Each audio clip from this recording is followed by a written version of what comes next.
Olá, meu nome é Isaac e nesse vídeo a gente vai explorar um recurso didático de narração de história para poder trabalhar a matemática tanto no ensino médio quanto no segundo segmento do ensino fundamental. Então, a história que a gente vai narrar, ela é retirada desse livro.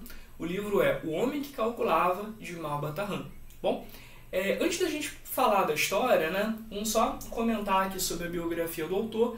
Apesar desse nome, Malba Tahan, um nome árabe, a história também é ambientada no mundo árabe, na época do Império Árabe, lá na Idade Moderna. Apesar disso, esse autor ele é brasileiro, tá? Malba Tahan é um pseudônimo. O autor chama Júlio César de Melo e Souza. Ele nasceu em 1895 e morreu em 1974. Ele, além de ser um escritor, um intelectual, especialista em mundo árabe, em cultura árabe, ele também era um matemático. Ele era professor de matemática, inclusive, do Colégio Pedro II, muito interessado em educação matemática. Foi reconhecido como matemático a ponto de o seu aniversário, dia 6 de maio, ser instituído o Dia do Matemático. Então tem uma lei 12.835, lá de 2013, que instituiu esse dia como Dia do Matemático em homenagem ao Malba Tahan, em homenagem ao professor Júlio César. Bom, esse conto, essa história que a gente vai narrar, é a história dos 35 camelos, o terceiro capítulo desse livro. Esse livro é cheio de histórias bem legais, inclusive toda a obra do Malba Tahan é cheia de histórias bem legais. E a gente escolheu essa história por observar a escassez de histórias que sejam mais maduras, que a gente possa trabalhar em sala de aula com alunos mais maduros. A gente tem um vasto material para educação infantil, voltado para educação infantil, voltado para o primeiro segmento do ensino fundamental, mas a gente sente essa necessidade no ensino médio e no segundo segmento do ensino fundamental. Então a gente recorreu aqui ao Malba Tahan, o bom e velho Malba Tahan. Esse livro aqui tem quase 100 anos, mas ele ainda é muito interessante. A gente recorreu ao Malba Tahan para poder pegar uma história que pudesse instigar os alunos, não só pela matemática, mas também pela linguagem, pelo jeito como ele descreve as cenas. Então a gente tem esse apelo também da literatura do Malba Tahan, aliado com o problema, que é um problema interessante, a gente vai ver daqui a pouquinho. E depois, em seguida, a narração, eu volto para a gente comentar mais um pouco a parte matemática dele. Então, vamos à narração. Esse é o problema dos 35 camelos, retirado do livro O Homem que Calculava, de Malba Tahan. Poucas horas havia que viajávamos sem interrupção quando nos ocorreu uma aventura digna de registro, na qual meu companheiro Beremiz, com grande talento, pôs em prática as suas habilidades de exímio algebrista. Encontramos perto de um antigo caravançará, meio abandonado. O caravançará é um refúgio construído pelo governo ou por pessoas piedosas à beira do caminho para servir de abrigo aos peregrinos, espécie de ranchos de grandes dimensões em que se acolhiam as caravanas. Então, perto desse antigo caravançará meio abandonado, 3 homens discutiam acaloradamente ao pé de um lote de camelos. Por entre pragas e impropérios, gritavam possessos furiosos. Não pode ser, isso é um roubo, não acredito. O inteligente Beremiz procurou informar-se do que se tratava.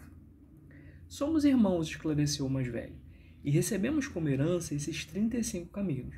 Segundo a vontade expressa de meu pai, devo receber a metade. O meu irmão, Ahmed Nami, uma terça parte, e Awarim, o mais moço, deve tocar apenas a 9ª parte. Não sabemos, porém, como dividir dessa forma 35 camelos, e a cada partilha proposta segue-se a recusa dos outros 2, pois a metade de 35 é 17,5. Como fazer a partilha se a terça parte e a 9ª parte de 35 também não são exatas? É muito simples, atalhou o homem que calculava. Encarrego-me de fazer com justiça essa divisão, se permitirem que eu junte aos 35 camelos da herança este belo animal que em boa hora aqui nos trouxe. Nesse ponto, procurei intervir na questão. Não posso consentir em semelhante loucura. Como poderíamos concluir a viagem se ficássemos sem o camelo? Não te preocupes com o resultado, ó Badali, replicou-me em voz baixa Beremiz. Sei muito bem o que estou fazendo. Cede-me o teu camelo e verás no fim a que conclusão quero chegar. Tal foi o tom de segurança com que ele falou, que não tive dúvida em entregar-lhe o meu belo jamal, que imediatamente foi reunido aos 35 ali presentes para serem repartidos pelos 3 herdeiros.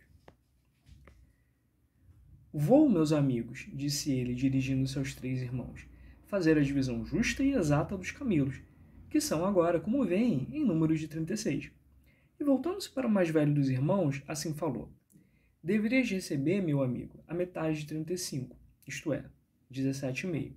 Receberás a metade de 36, e portanto 18.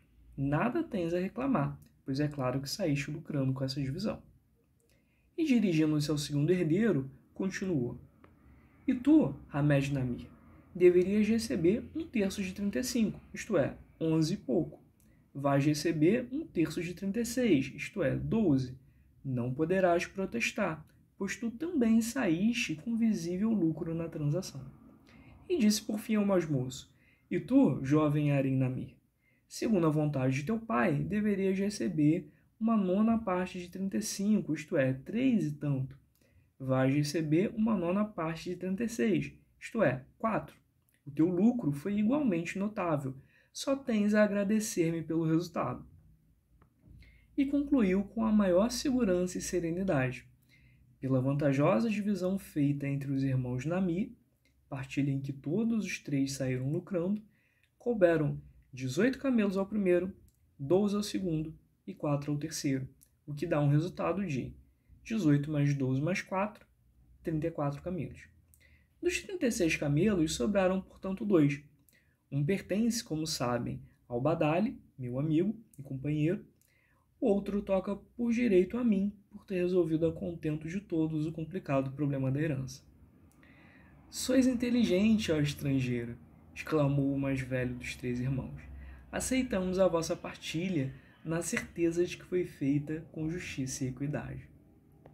E o astucioso Beremis, o homem que calculava, tomou logo posse de um dos mais belos jamalos do grupo e disse-me, entregando-me pela rédea o animal que me pertencia: poderás agora, meu amigo, continuar a viagem no teu camelo manso e seguro. Tenho outro, especialmente para mim. E continuamos nossa jornada para Bagdá. Então a gente acompanhou junto aí no slide a narração da história. Agora a gente pode fazer alguns comentários matemáticos, né, tentar entender como que a gente pode explorar essa história que a gente viu em sala de aula. Então, uma das coisas que a gente pode, né, começar falando, né, antes de entrar propriamente na matemática, a gente pode ver com os alunos o que eles acharam do conto, né, qual foi a mensagem que o conto passou. Né? E uma das mensagens que o conto pode passar para os alunos podem comentar, né, é que a mensagem é a sugestão de que quem sabe matemática consegue lidar melhor com algumas situações da vida, né? Pode até, entre aspas, tirar certas vantagens. Não tirar vantagem no sentido de prejudicar o outro, mas de aproveitar a oportunidade, porque conseguiu enxergar coisas que as outras pessoas não conseguiram enxergar. Então, apesar desse livro, apesar dessa história, né, poder parecer uma coisa muito de ficção, né, que nunca aconteceria na vida real, existem situações práticas onde a gente pode tirar vantagem, sim, de saber matemática. Então, quando você está, por exemplo, no mercado e você está avaliando, né, vários tipos de promoção em relação ao mesmo produto, tem um produto que custa tanto numa embalagem pequena, aí tem uma embalagem um pouco maior que custa um outro valor, e aí você pode fazer alguns cálculos, por exemplo, e conseguir descobrir qual é o melhor jeito, né, qual é a promoção mais vantajosa. Né? Já que a gente está falando de cultura árabe, num dia desse mesmo eu estava no Habib's, e tinha uma promoção, 8 esfirras era um preço, 10 esfirras era outro preço, 20 esfirras era uma outra promoção. E aí, fazendo uma conta, né, consegui descobrir que, quebrando, né, a expectativa, a melhor promoção não era comprar 20 esfirras, era comprar 8. Né? Então, tem algumas situações assim do dia a dia que a gente consegue vencer usando ideias da matemática. E, claro, né, para além da matemática do dia a dia, você tem aí, por exemplo, as aplicações financeiras, né, que é uma aplicação interessante da matemática e que é importante você saber bastante matemática. Quanto mais você sabe, melhor chance você tem de aproveitar oportunidade de investimento, saber reconhecer entre um e outro qual é o melhor. Compras a prazo, né, compras à vista, compra com entrada, sem entrada, tabela price, tabela saque, no caso de financiamentos, né? Então existem várias situações, por exemplo, envolvendo dinheiro, né? Que a gente, sabendo mais de matemática, a gente pode conseguir ter um desempenho melhor, né, nessas situações. Então o conto ele traz um pouco disso. Bom, mas agora vamos analisar qual é a situação da história, né?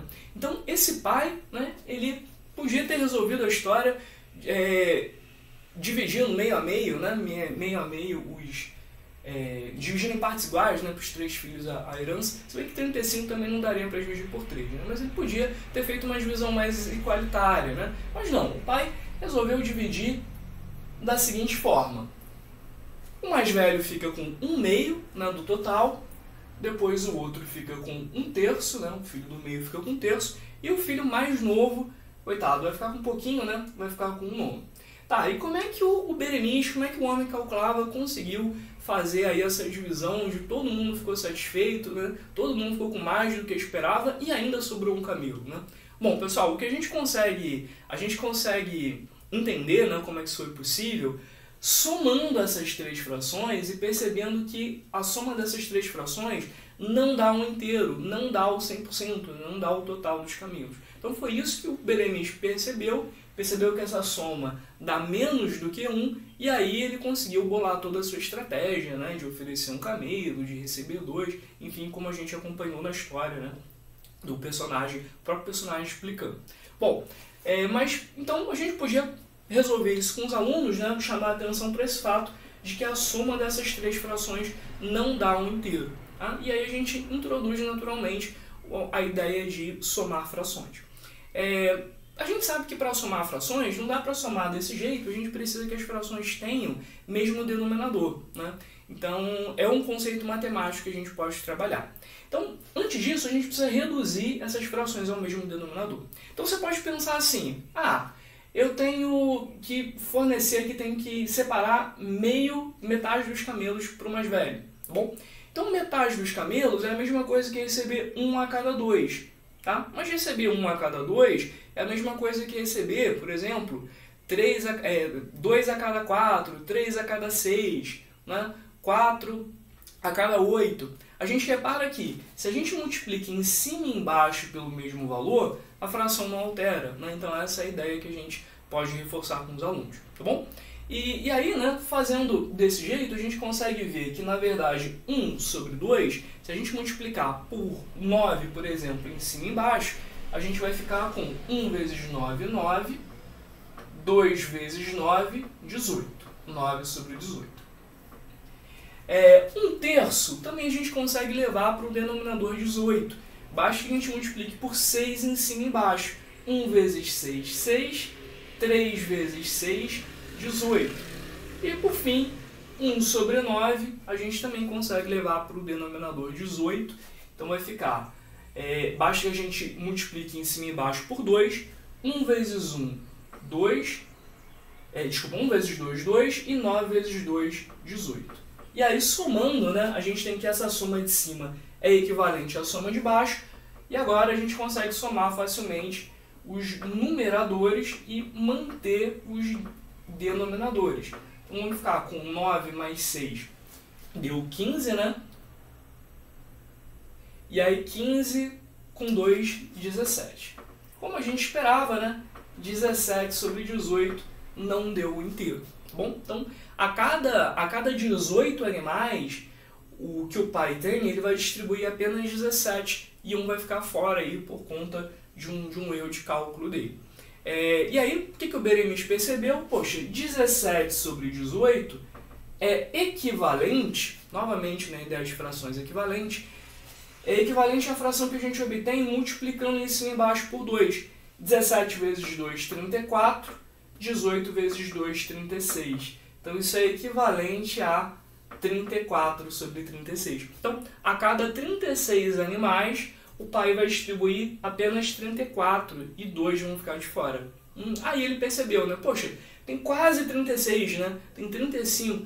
Então é só eu acrescentar mais um, as contas vão fechar. O 36 ele é múltiplo de 2, de 3, de 9, né? As contas vão bater direitinho e vão sobrar 2 caminhos. Então essa foi a ideia matemática aí por trás da solução do Benemitio.